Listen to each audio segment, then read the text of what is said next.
নারী জন্মসূত্রে কারোর কন্যা, ধর্মসূত্রে কারোর পত্নী, আর কর্মসূত্রে কারোর মা।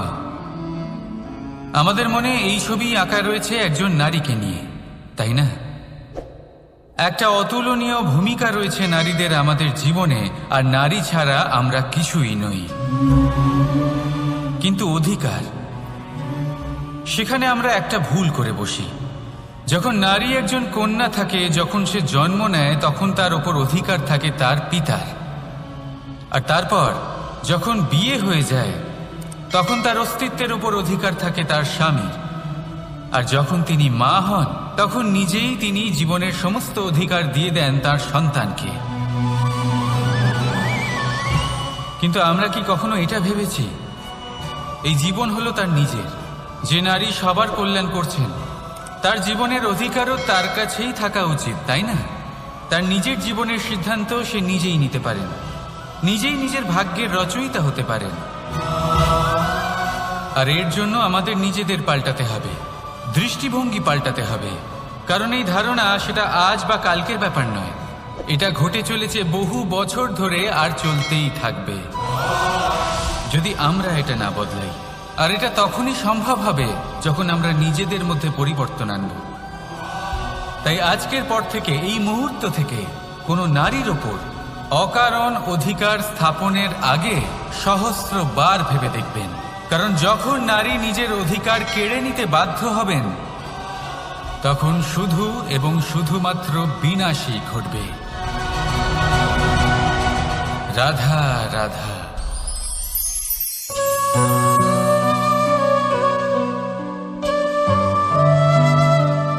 নারী,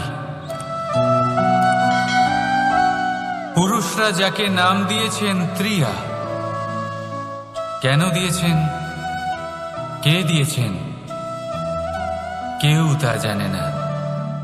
কথায় আছে, পুরুষরা ভাবেন যে ত্রিয়া, ভাবেন একরকম, বলেন অন্য কিছু, আর করেন অন্য কিছুই। কিন্তু সত্যিটা কি এটাই? আসল সত্যি হলো এটাই যে ত্রিয়া হলো সেই চরিত্রহীন পুরুষ, আর কেউ নয়। সেই পুরুষ যারা নারীকে বলেন যে আপনি হলেন মা, আপনি হলেন দেবী, আপনি হলেন বোন। আর ভাবেন কি? ভাবেন যে এই নারী হলো আমাদের পায়ের ধুলো, আর কিচ্ছু নয়। আর কি করেন? ওনাদের মাথায়, ওনাদের খোপায় মালা পরিয়ে দিয়ে ভাবেন যে ওনারা হলেন তাদের পায়ের ধুলোর সমান। একজন নারীর সম্মান ভঙ্গ করেন, তাদের দাসী মনে করেন। ভুলবেন না, যত্র নারীয়াস্ত পূজ্যন্তে রমন্তে তত্র দেবতা।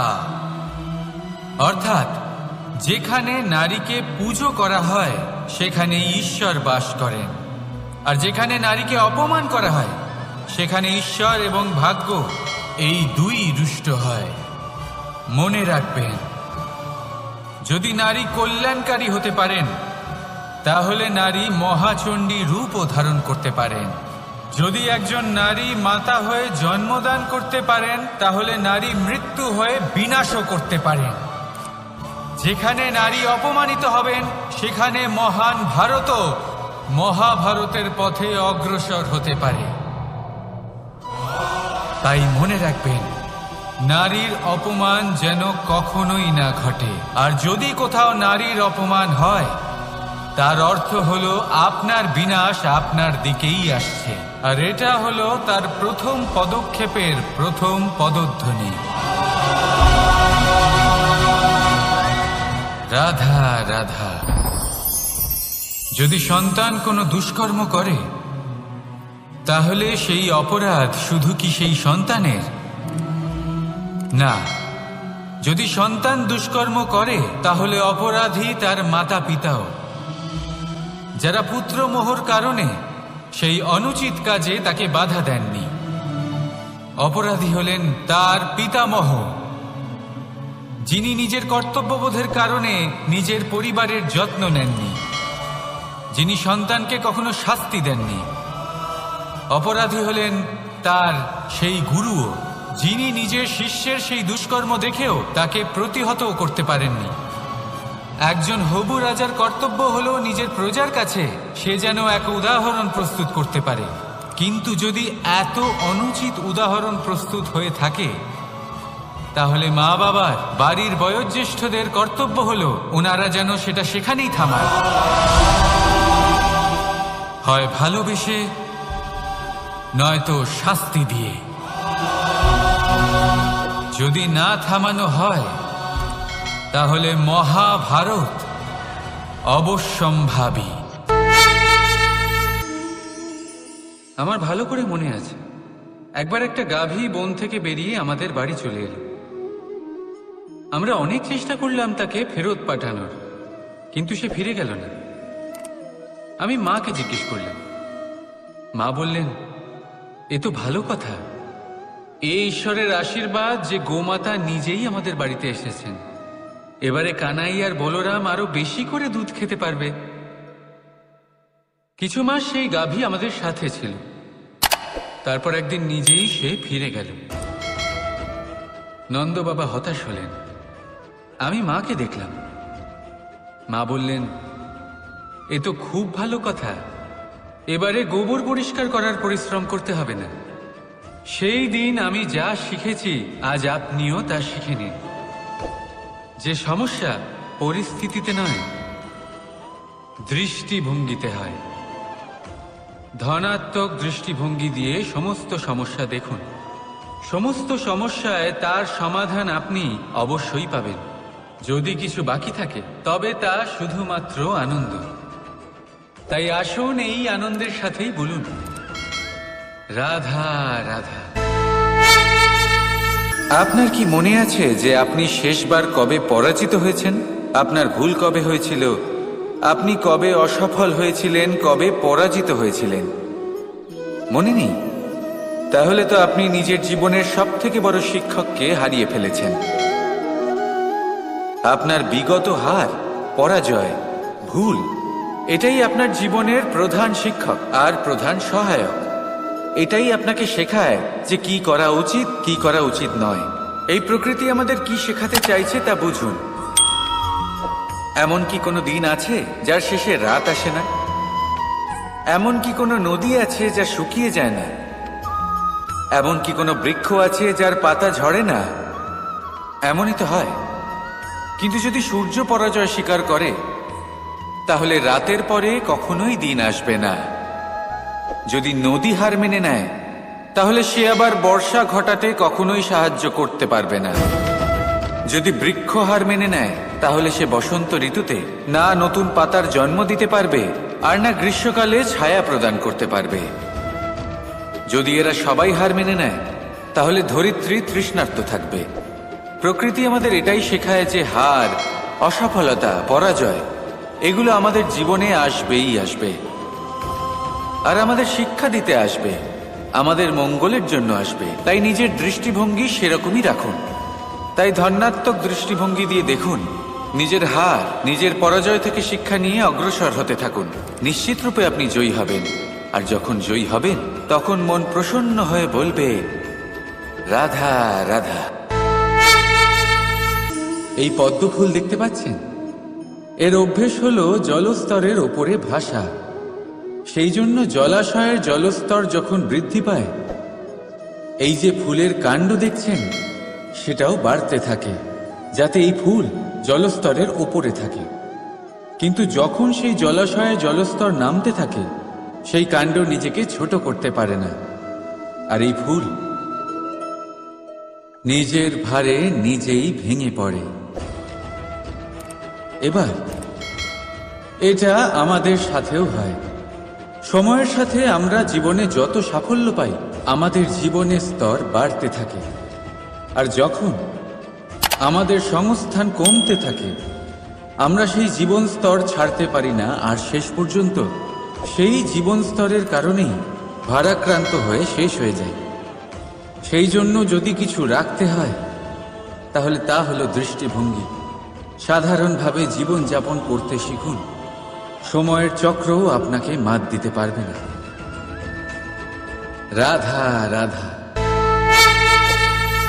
দৃষ্টি আর দৃষ্টিভঙ্গি এই সমগ্র লীলা হলো এই দুইয়ের। বিচিত্র হতে পারে, কিন্তু এটাই সত্যি।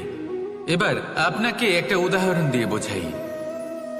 অনেক সময় আপনি কোনো ব্যক্তিকে এটা বলতে শুনবেন যে আমি আমার নিজের উপরে গর্ব করি, আমি নিজেকে নিয়ে গর্ব করি, আমি খুব ভালোভাবে আমার মা বাবার সেবা করি, ওনাদের আমি সবসময় সুখী রাখি, ওনাদের আমি একটা বাড়ি দিয়েছি, সকল সুখ সুবিধা দিয়েছি, ওনাদের জীবনে প্রত্যেক জিনিস দিয়েছি আর দেব যা তাদের প্রয়োজন।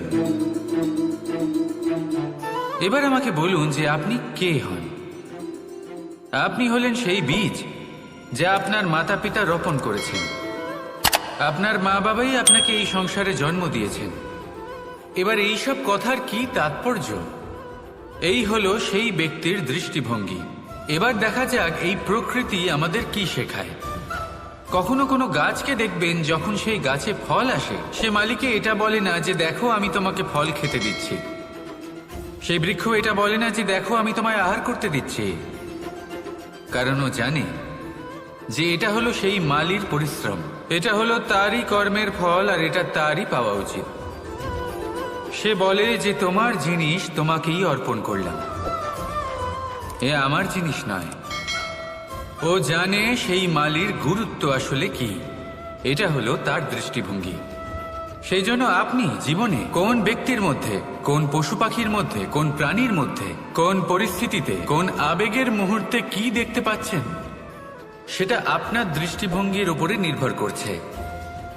তাই নিজের মনে ধনাত্মক ভাব জাগ্রত করুন, শুভ চিন্তা নিয়ে আসুন। এই ভাবনাই সত্য হয়ে সামনে আসবে। এই দৃষ্টিভঙ্গি এমন হয়ে যাবে যে আপনার জীবনে সবকিছুই শুভ হবে। তাহলে আসুন আর আমার সাথে ভালোবেসে বলুন, রাধা রাধা। আপনি কখনো কোনো সাধারণ পাখি দেখেছেন? যেমন বাবুই। সে কি করে? সে কোনো গাছের ডালে নিজের বাসা বানায়। এবার সেইখানে বাসা বানানো সহজ ব্যাপার, কারণ সামগ্রী আশেপাশেই পাওয়া যায়। কিন্তু সমস্যা হলো আক্রমণ। কোনো সাপ বা অন্য কোনো পশু ওর বাসাতে ওর সন্তানদের উপর না আক্রমণ করে বসে, এই ভয়ে তার সব সময় থাকে। আর এটা সব থেকে কঠিন ব্যাপার এদের জন্য, নিজের বাসায় নিজের সন্তানদের সুরক্ষা। আর বাজ পাখি, যদি আমরা বাজের কথা বলি তাহলে তারা কি করে? বাজ পাখি কোনো উঁচু পাহাড়ের শিখরে, কোনো পাথরের খাঁজে নিজের বাসা তৈরি করে। এবার ওখানে বাসা বানানো একেবারেই সহজ ব্যাপার নয়, কারণ সামগ্রী আশেপাশে পাওয়া যায় না, দূর থেকে নিয়ে আসতে হয়। কিন্তু সেইখানে আক্রমণের ভয়ও কখনোই থাকে না। এইভাবে উচিত রূপে ও নিজের বাসা রক্ষা করতে পারে, নিজের সন্তানদের রক্ষা করতে পারে। এর সারমর্ম হলো এটাই, যদি সমস্যা বড় হয় তাহলে সমাধানও উচ্চমানের হওয়া উচিত।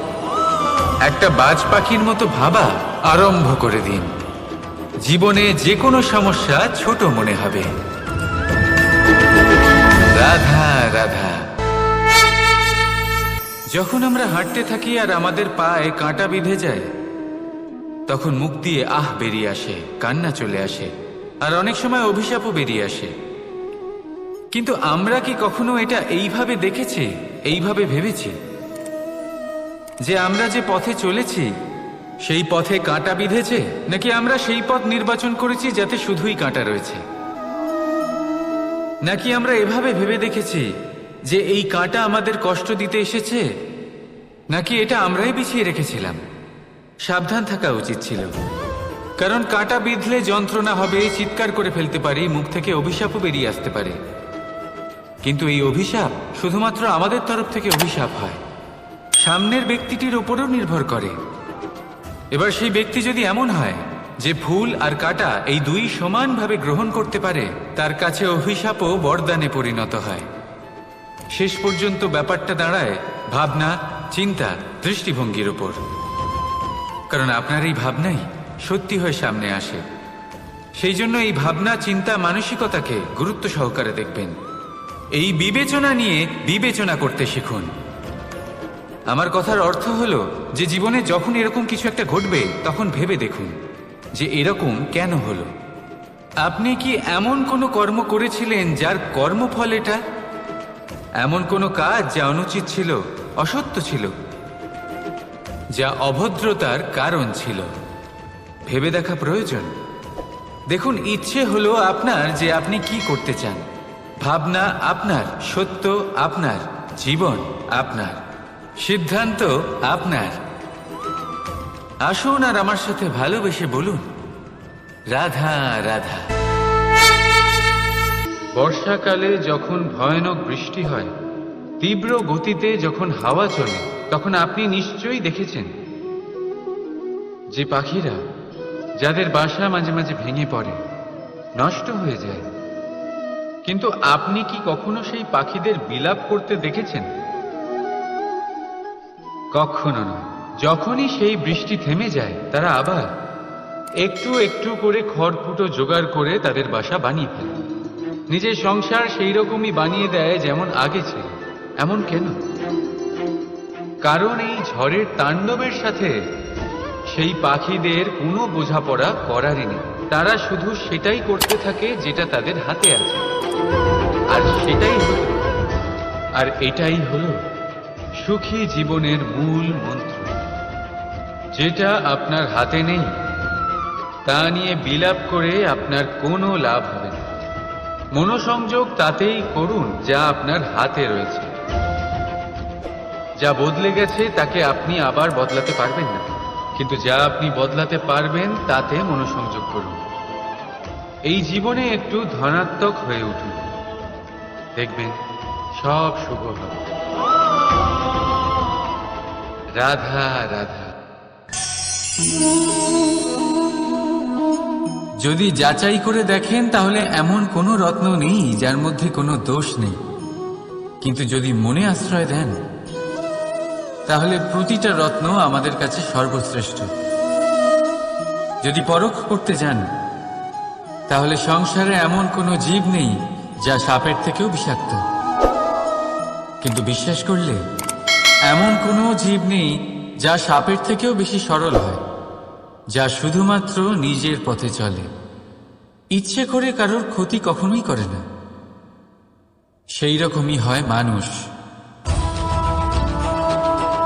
যদি মানুষকে পরখ করে দেখতে যান তাহলে তাকে গুণবান মনে হবে না, কিন্তু যদি বিশ্বাস করেন তবে প্রত্যেক মানুষের মধ্যে কোনো না কোনো গুণ আপনি অবশ্যই পাবেন। শুধু বিষয় হলো আপনার দৃষ্টিভঙ্গি। তাই নিজের জীবনে মানুষকে পরখ করতে গিয়ে সময় নষ্ট করবেন না। মানুষ কোনো বস্তু নয়, মানুষ এক আত্মাধারী জীব, যে হয়তো আপনার ব্যবহারে পাল্টে যেতে পারে, আবার পর মুহূর্তে আপনাকে আলিঙ্গনও করতে পারে। সে শুধু ভালোবাসার অপেক্ষা। রাধা রাধা। জীবনে আপনি যত অগ্রসর হতে থাকেন, অনেক মানুষের সাথে আপনার দেখা হয়। তার মধ্যে কেউ আপনাকে উৎসাহিত করেন, কেউ আপনাকে শক্তি প্রদান করেন, কেউ আপনাকে হতাশ করেন, আবার কেউ আপনাকে পাথরও মারতে থাকেন। এমন অবস্থায় বেশিরভাগ মানুষ কি করে থাকেন? অন্যের কর্মের জন্য নিজে বিচলিত হয়ে পড়েন, ক্রুদ্ধ হয়ে যান তাদের উপরে, তাদের সাথে লড়াই করেন, তাদের কটূক্তি করেন, প্রতিশোধ নেওয়ার জন্য তাদের ছোঁড়া সেই পাথর দিয়ে তাদেরকেই আঘাত করার চেষ্টা করেন। কিন্তু এতে কি হয়? এই হলো আপনার লক্ষ্য, আর এই হলো আপনার পথ। এবার এই সব ঘটনার কারণে আপনি সেখানেই দাঁড়িয়ে তাদের সাথে লড়তে থাকেন। তাতে সাফল্য লাভ হয়, কিন্তু আপনার না। সাফল্য তাদের যারা আপনাকে আটকাবার উদ্দেশ্য নিয়ে আপনার ওপর পাথর মারা শুরু করেছিল। যদি তার বদলে সেই পাথর একত্রিত করে আপনি নিজের একটা বাড়ি বানান, তাহলে আপনাকে যারা পাথর মেরেছেন তাদের সংখ্যা আস্তে আস্তে কমে যাবে। আপনিও না থেমে আপনার লক্ষ্যের দিকে অগ্রসর হতে পারবেন। তাই তাদের সাথে লড়াই করে অযথা নিজের সময় নষ্ট করতে চান, নাকি মনস্থির করে নিজের লক্ষ্যের দিকে এগিয়ে যেতে চান? সিদ্ধান্ত আপনার। রাধা রাধা। এই পাত্রের গুরুত্ব আমরা নিজেদের জীবনে বেশ ভালোভাবেই জানি। গ্রীষ্মকালে এটা আমাদের তৃষ্ণা মেটায়, শীতল জলকে যেন অমৃতের মতো আমাদের কাছে পৌঁছে দেয়। কিন্তু এই পাত্র তৈরি কিভাবে হয়? আপনি কি এই প্রক্রিয়ার বিষয়ে জানেন? সবার আগে কুমোর নিজের পা দিয়ে মাটি পিষতে থাকে, সেটা মেশায়, আর তারপরে সেটা চাকার উপরে বসিয়ে ঘোরাতে থাকে। এরপর সেটার উপরে বাইরে থেকেও আকার দিতে থাকে